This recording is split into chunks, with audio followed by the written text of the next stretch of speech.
Soyayyar tatin da ni da matar yaya na ta wale da ni na murna na samu za shirya baya yau ya zama badili.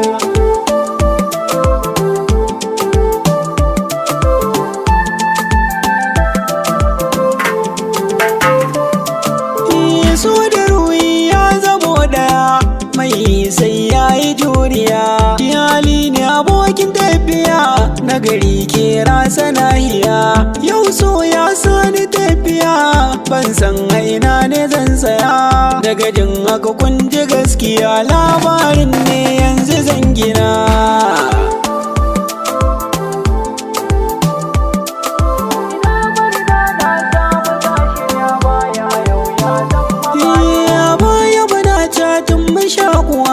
Ta faɗin zami ya rayuwa, sakonta suna da bankewa, ko da na shiga damuwa. Kasa na raina zan magarkuwa, na gazaga ta kaji ɗan uwa. Ka san kai min na alƙawar za ka kasan na sanyin idanuwa na.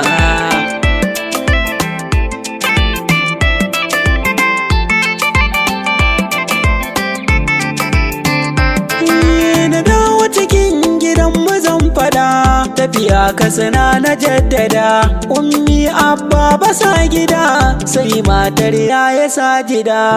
Na faɗa mata za na bar gida, katsina zan je sajida.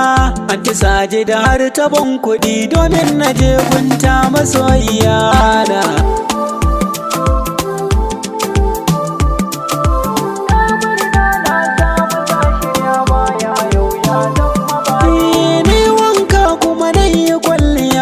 Na fito a tasha ne na saya, mun dau hanya ta tafiya, na kirawo ta masoyiya. Ta daga ta yi min dariya, ta ce a iso lafiya. Ni ko sai ɗauki farin ciki, burina yin ganna Katsina.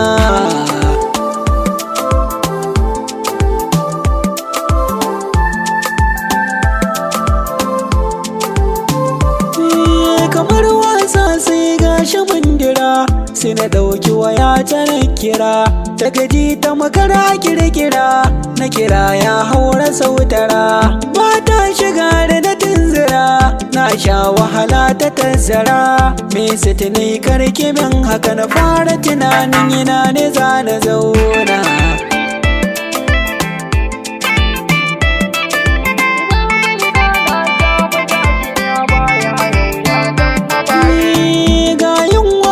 Kishin ruwa gadari ya fara samuwa, sai na ga mai shayi a inuwa, jama'a ne ke ta yin zuwa. Na maza kusa na yi zaunuwa, sai ga sako da sabuwa.